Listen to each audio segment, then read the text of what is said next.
નમસ્કાર ખેડૂત મિત્રો, ખેડૂત ભાઈ યુટ્યુબ ચેનલમાં આપનું સ્વાગત છે. હું છું કિશન પિંડારિયા. હવે અત્યારે તમે બેકગ્રાઉન્ડની અંદર જોઈ શકો છો ઘણા બધા મશીનરી પડેલી છે અને એ પણ ખેતરમાં. તો એવા જ એક ખેડૂતને આપણે વાત કરવાના છીએ જેને પારંપરિક અને એડવાન્સ ખેતીનો ઉપયોગ કરેલો છે અને એના ખેતરની અંદર કઈ રીતે મશીનરી સારી રીતે ઉપયોગી થઈ શકે એના માટે ઘરે જ પોતાના વેલ્ડિંગના બધા સાધન સામગ્રીનો ઉપયોગ કરીને આ મશીનરીઝ છે બધી બનાવેલી છે. આપણે આને દેશી ભાષામાં બેક લોડર કહી શકીએ. હવે બેક લોડર બે વેરાયટી બનાવેલી છે. એક તો આપણે ગાયો ભેંસોનો ચારો હોય એના માટે આપણે ઉપયોગ કરવો હોય તો આ એક બનાવેલું છે દેશી જુગાડથી. અને અહીંયા તમે જોઈ શકો છો ખાતર છે, માટી છે, એવી કોઈ વસ્તુ ભરવી હોય તો એના માટે આ એક બનાવેલું છે. હવે આપણે અત્યારે ખબર છે કે ભાઈ મજૂરો મળતા નથી અને ધીમે ધીમે જે કામ થતું હોય એમાં અત્યારે ખેડૂતો છે એડવાન્સ ટેકનોલોજી ગોતતા હોય તો એના માટે સ્પેશિયલ આ મશીનરી બનાવેલી છે. અને બળદેવભાઈ છે આપણી જોડે છે, બળદેવભાઈ નંદાણીયા ખુદ આ વસ્તુ બનાવેલી છે એટલે આપણે એમને બોલાવીએ અને આ બધી વસ્તુની ડિટેલ મેળવીએ. એટલે વિડીયોમાં અંત સુધી બન્યા રહેજો, ઘણી બધી માહિતી તમને આમાંથી મળશે. અને જો તમે આ સાધન વસાવવા માંગતા હો તો તમે ઓર્ડર પણ કરી શકશો. હવે થોડુંક તમારી જે આ દેશી જુગાડુ ટેકનિક છે એની ડિટેલ આપો, પછી આપણે મશીનરીઝની ડિટેલ મેળવીએ. હવે એમાં એવું છે કે આ બેને આમ તો બેક લોડર જ કહેવાય છે. યસ. અને આમાં ઘણી અલગ જગ્યાએ અમુક નામ કહેવાય અલગ, પણ અમે બેક લોડર કહીએ છીએ. અને આ છે ખાતર, માટી, ગમે રેતી, ગમે તમે વસ્તુ, તમે જેસીબી ટૂંકમાં મિની લોડર જ છે. યસ. ગમે તમે કામ કરી શકો. અને બીજા નંબરમાં આ છે એ છે તમે ચારો ભરવા માટેનો. તમે તમારે ચારો લોડ કરવો હોય અથવા તો ચારો તમારે થેસર હાલતું હોય તો એની પાછળ પણ આને રાખી શકો છો ઢેગલો કરવા માટે પણ. બરાબર છે. અને અત્યારે તમે ઘણી બધી જગ્યાએ મિત્રો જોતા હશો કે આ વસ્તુની ડિમાન્ડ પણ ઘણી બધી છે. તો સૌથી પહેલા આ જે તમે દેશી જુગાડુ મશીન બનાવેલું છે આનાથી આપણે શરૂઆત કરીએ અને પછી આ ચારા માટેનું મશીન છે એની આપણે ડિટેલ મેળવશું. હવે સૌથી પહેલા તો આ આઈડિયો છે તમે કઈ રીતે મેળવેલો છે, કારણ કે આમાં ઘણી બધી આપણી દેશી ટેકનિક યુઝ થયેલી છે, અમુક હાઇડ્રોલિન એવી વસ્તુ છે જે એડવાન્સ ટેકનોલોજી પણ યુઝ થયેલી છે, એટલે બે વસ્તુનું કોમ્બિનેશન છે. તો એની ડિટેલ શેર કરો સૌથી પહેલા. એમાં એવું હતું, મેં પહેલા બહુ રિસર્ચ કરી યુટ્યુબમાં અને મેં બહુ જોયા આના બેક લોડરનો વિડીયો. બરાબર. એ બાજુ બધા ને હાઇડ્રોલિક વગરના બનાવતા સેમ્પલ. યસ. અને બેકેટ પણ નાના આવતા, કેમ કે હાઇડ્રોલિક વગરના હોય એટલે ટૂંકમાં નાનું બજેટ હોય, એનું નાનું બેકેટ રાખો તો જ એનો લોડ ઉપાડી શકે. એટલે પછી આપણે વેજુ મારી ગઈ, આપણે જરૂરિયાત મુજબ આપણે બેકેટ નાનું મોટું બનાવ્યું અને જેક આપણે હાઇડ્રોલિક સિસ્ટમ કરી નાખી. બરાબર છે. એટલે આપણે ફેરા વધારે કાઢ્યા. અને ફેરાની તમે વાત કરેલી છે તો આપણે આખા દિવસની અંદર જો ફેરાની વાત કરીએ તો આ જે કામ છે કેટલું કામ કાઢી શકે આપણે આખા દિવસની અંદર? આખા દિવસમાં અંદાજે તમારે છે ને 70-80 ફેરા આરામથી નીકળી જાય. બાકી પછી કેવો ડ્રાઈવરના અંદાજે ડ્રાઈવરની સ્પીડ ઉપર મેન્ટેન કરે આ બધું. બરાબર છે. અને ટ્રેક્ટર વગેરેમાં ભરવું હોય તો આસાનીથી ભરાઈ જાય કે? બરાબર ને? ગમે ટ્રેક્ટર તમારે હાલે આમાં પાછું. અને જો ટ્રેક્ટરની વાત કરીએ તો કેવડા મોડેલની આની અંદર જરૂર પડે, કેટલા એચપી ની જરૂર પડે કે કોઈ લિમિટેશન આની અંદર છે નહીં? આમાં 30 હોર્સ પાવર ઉપર ગમે ટ્રેક્ટર હાલે આમાં. બરાબર.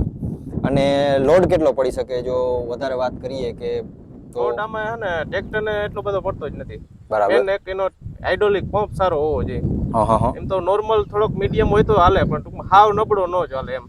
પંપ એક સારો હોવો જોઈએ, બાકી એને બીજી કઈ એન્જિનને તાકાત પડતી નથી, બીજી લોડ જ નથી પડતો. બરાબર છે. અને હાઇડ્રોલિકની જો વાત કરીએ તો આ જે સાઇઝ રાખેલી છે એ સાઇઝ વધારે ઓછી હોય તો કઈ ઇફેક્ટ કરે હાઇડ્રોલિક ઉપર કે પછી હાઇડ્રોલિક છે એની રીતે એનું કામ કરે છે? ઇફેક્ટ નથી પડતું. વધારે સાઇઝ રાખી તો થોડીક ઊંચાઈમાં ફાયદો થાય, સામે પાછો એનો આગળથી બેલેન્સ બગડે છે. મોરો ટ્રેક્ટરનો મોરો જે હોય ને એ ફ્રન્ટ અધા થઈ જાય, કેમ કે પાછળ લોડ વધી જાય તો મોરો ઉપડે છે. તો આ ટૂંકમાં આપણે રેગ્યુલર જે સાઇઝ ચાલે છે ને પરફેક્ટ જ છે અત્યારે. આ ઊંચાઈ આની છે ને 7 થી 8 ફૂટ ઊંચાઈ થાય છે. બરાબર. તમારે કદાચ ટ્રોલીની ઉપર 2.5 થી 3 ફૂટના પતરા હોય ને તો એની ઉપર ભરી દે છે. બરાબર. અને આ જો સાઇઝની વાત કરીએ તો કેટલી સાઇઝ છે? 4 ફૂટની. 4 ફૂટ. ઓકે. અને આ જે લંબાઈની વાત કરવામાં આવે તો એ લંબાઈ કેટલી રાખેલી છે? એ 6 ફૂટની. એટલે આ 6 ફૂટ સહિત વધી જાય, ખાલી આ પાછળની 6 ફૂટની છે. ઓકે. એટલે આ ઇન શોર્ટ 6 ફૂટ અને આ 4 ફૂટ. બરાબર. અને ટ્રોલીની જો વાત કરવામાં આવે તો અંદાજિત કેટલા બકેટની અંદર ટ્રોલી ભરાઈ જાય? આવો એવો અંદાજ માર્યો નથી, પણ અંદાજિત તમારે 12-13 બકેટમાં ભરાઈ જાય. બરાબર છે. અને ખેડૂત મિત્રો ખૂબ જ ઉપયોગી વસ્તુ છે, દેશી જુગાડથી બનાવેલી છે અને પ્રાઇસિંગ પણ બહુ હેવી નથી, કારણ કે આમાં ઘણી વખત મશીનરીઝ છે એમાં લોખંડ ઉપર ડિપેન્ડ કરતું હોય, એટલે પ્રાઇસ થોડી ઘણી ઉપર નીચે થતી હોય, પણ એ બધી ડિટેલ છે એ તમે નંબર ડિસ્પ્લે ઉપર દેખાય છે બળદેવભાઈને, એની પાસેથી માહિતી મેળવી શકો. બાકી જે આ સ્પ્રિંગ રાખેલી છે આની અંદર, સ્પ્રિંગનું શું મહત્વ છે એ થોડું સ્પ્રિંગ explain કરો. એમાં એવું છે, સ્પ્રિંગ આપણે પેલા સ્પ્રિંગ વગરના આવતા છે બેકેટ. એમાં બેકેટ ખાલી થયા પછી ટૂંકમાં બેકેટને નીચે મેલો, અહીંયા લોક સિસ્ટમ આવે છે, બેકેટને નીચે મેલો તે પછી લોક થતા. અત્યારે એમાં સિસ્ટમ અપડેટ કરી છે કે બેકેટ એમાં વજન ખાલી થાય ને એટલે પાછો સ્પ્રિંગ વડે ખેંચાઈ જાય, એટલે તમારે સમયની બચાવ થાય. બરાબર છે. અને ડ્રાઈવર છે એને ટૂંકમાં આ બધી માથાકૂટ છે કરવાની જરૂર નથી રહેતી. હવે આ વસ્તુ છે એ આપણે કોઈ એરિયામાંથી કોઈ વ્યક્તિ ખરીદવા માંગતો હોય તો એને અહીંયા લેવા માટે આવવું પડે, હોમ સર્વિસ મળે કે કઈ રીતે થઈ શકે? એક હોમ સર્વિસ નથી આપતા. બરાબર. બાકી અમે એવું કઈ નથી કે તમે બુકિંગ કરાવો તો અમે ચાર્જ લઈએ, એડવાન્સ ચાર્જ એવું કઈ નહીં. તમે માલ લેવા જ્યારે આવો બેકલોડર ત્યારે તમે કેશ રૂપિયા લેતા હો અથવા તો ગૂગલ પે યુપીઆઈ ગમે એ ચાલે. ટૂંકમાં હોમ ડિલિવરી અવેલેબલ નથી, પણ સિમ્પલ વસ્તુ છે, કોલ ઉપર તમે બુકિંગ કરાવી શકો, આવો ત્યારે પૈસા દઈ અને પ્રોડક્ટ તમે લઈ જઈ શકો. કાંઈ બાકી રહેતું હોય, તમને કાંઈ ઇસ્યુ હોય, કમેન્ટ હોય તો નીચે કોમેન્ટમાં જણાવજો. બાકી ડિસ્પ્લે ઉપર તમને નંબર દેખાય છે. હવે આ એક પ્રોડક્ટની આપણે ડિટેલ બધી મેળવી લીધી, ઓલમોસ્ટ બધું જ કવર કરવાની ટ્રાય કરી લીધી છે. હવે આ બીજી વસ્તુ જે આપણા ગાયો ભેંસોના ચારા માટે ખાસ તો આપણે ઉપયોગમાં લેતા હોઈએ, આ પણ તમારા સમયનો બહુ મોટા પ્રમાણમાં છે એ બગાડ અટકાવે છે. તો આની થોડીક ડિટેલ આપો. આમાં અત્યારે છે ને મજૂરનો એક તો બહુ પ્રોબ્લેમ છે. તબેલાવાળા મેન તો આ છે ને વધારે ઉપયોગ તબેલાવાળા કરે છે, અને તબેલાવાળા ખેડૂત આપણા ખેડૂતને કેમ કે અત્યારે થેસરો ચાલતા હોય ત્યારે થેસરની પાછળ જે ચારો જે આડોરો એક સાઈડમાં કરવા પણ માણસો મળતા નથી, ત્યારે એમાં પણ ઉપયોગ થાય છે. પછી તેમાં લોડિંગ કરવી હોય ગાડી, એમાં પણ આ કરે છે, કેમ કે આની હાઈટ તમારે માનો કે 15 થી 16 ફૂટ હાઈટ થાય છે. બરાબર. ઓકે. 15-16 ફૂટ ઊંચું તમારે ચડાવીને નાખી દે, અને તમારે ઊંચો ઢેગલો કરવો હોય તો પણ એનાથી થઈ જાય છે. આના ટૂંકમાં વધારે ચારા માટે જ ઉપયોગ છે. આના તો મલ્ટી ઉપયોગ છે, આમાં તમે ગમે ઉપયોગ કરી શકો. આમાં ટૂંકમાં ઉપયોગ કરવાના તો મકાનનું કામ આવતું હોય તો એના ઉપર બેલા પણ ચડાવે છે. બરાબર. હા, એટલે એ તો મલ્ટીપર્પઝ યુઝ છે. એ તમારે માણસ ટૂંકમાં મગજ મારીને એમાં ઘણો ઉપયોગ કરી શકે. બરાબર છે. ના, એ સાચી વાત છે. અને દેશી જુગાડથી બનાવેલી છે મિત્રો, એટલે જે રીતે ઉપયોગ કરવો એ રીતે આપણે કરી શકીએ. અને આને પણ આપણે મોસ્ટલી ચારામાં ઉપયોગમાં લેતા હોય, અને ઘણી વખત આપણે એવા વિડીયોઝ પણ જોયેલા છે કે ભાઈ જ્યારે થ્રેસરો ને બધું હાલતું હોય ત્યારે જે ચારો છે એ ભૂકો આમ અલગ અલગ વિખરાયેલો હોય તો એને ભેગા કરવામાં પણ આનો ઉપયોગ થતો હોય. તો હવે આની કેપેસિટીની જો આપણે વાત કરીએ તો કેટલી કેપેસિટી આની ઇન શોર્ટ આપણે કહી શકીએ અંદાજિત? કેપેસિટી આપણે આમ વજન કેટલો ઉપાડે એનો આપણે અંદાજ મારી ન, કેમ કે આગળથી મોરો ઉપડી જાય બહુ વજન, પણ ટૂંકમાં ચારામાં એનો મોરો ન ઉપડે. હા, કારણ કે એમાં લોડ ઓછો હોય. લોડ ઓછો હોય, અને આમ માંડીને તો લોડ એમાં ચારો હે ને બે ભારી, આપણે જે આપણે ભારીયું મોટા મોટલા હોય ને 2 મોટલા જેટલો આમાં સમાવેશ થાય. બરાબર છે. ઉપાડીને ઉપર નાખી દઈએ છે, તમે જેટલું ઊંચું પહોંચાડવું હોય 15-16 ફૂટ સુધી. બરાબર છે. એટલે અને હાઈટ પણ જે છે એ ખૂબ લંબાઈ મોટી રાખવામાં આવેલી છે, એટલે ખેડૂતોને ઉપયોગ થઈ શકે. હવે આની જે પહોળાઈની આપણે વાત કરીએ તો આની પહોળાઈ કેટલી રાખેલી છે? આની પહોળાઈ પણ 4 ફૂટ જ છે. ઓકે, એટલે 2 મોડેલ જે છે એ 4 ફૂટની અંદર અવેલેબલ છે. અને લંબાઈની જો વાત કરવામાં આવે તો આની 12 ફૂટ છે. ઓકે. અને 12 ફૂટ પ્લસ આ જે 4-5 ફૂટ નીકળતું હોય એ, એટલે આ પણ મિત્રો એક સારી વસ્તુ બનાવેલી છે. અને હાઇડ્રોલિક સિસ્ટમ છે એ આની અંદર પણ એડ કરેલી છે, બરાબર ને? એટલે આપણે જે ખેડૂતો છે એને કોઈ ઝાટકા મારવાના કે એવા કોઈ ઇસ્યુ નથી થતા. બીજું કે આની જે હાઈટ છે, લંબાઈ છે, બહુ લાંબી રાખવામાં આવેલી છે. જો કે આની અંદર એટલું વજન નથી થતું, પણ મોરો ઉપાડવાના કે એવા કોઈ વધારે ઇસ્યુ થાય છે કે નથી થતા? પછી ડ્રાઈવર ઉપર આધાર હોય. તમે ચારાનો કદાચ એકઠો ઢેગલો પડ્યો હોય એને તરિયેથી ઉપાડવા જાવ તો મોરો ઉપાડવાનો જ છે. બરાબર. આખો ઢેગલો ઉપાડીને ઉપરથી તમે ભરો ઇસ્યુ નથી એમાં.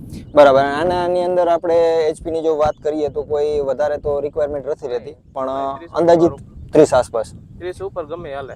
બરાબર છે. અમુક ચલાવે પણ મિનિમમ નથી, બહુ સક્સેસ નથી, મજા નથી આવતી. 30 પોસ્ટ બધા ચાલે છે.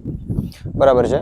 અને દેશી જુગાડથી મિત્રો બનાવેલી છે. ખેડૂત છે એટલે ખેડૂતની જે રિક્વાયરમેન્ટ હોય એનો ખાસો એવો એમને અંદાજ હોય છે, અને એના અંદાજ ઉપરથી જેમ જેમ રિક્વાયરમેન્ટ આવતી જાય એ રીતે આની અંદર અપડેટ કરેલા છે. બાકી ઘણા બધા ખેડૂતો છે અહીંયાથી લઈ ગયેલા હોય તો એના કોઈ સજેશન આવે તો એ સજેશન પ્રમાણે પણ આની અંદર અપડેટ કરેલા હોય છે. હવે આની અંદર કાંઈ વસ્તુ આપણે ઇન્ક્લુડ કરવાની બાકી રહી જતી હોય તો એ તમે થોડુંક આમાં એક્સપ્લેન કરો.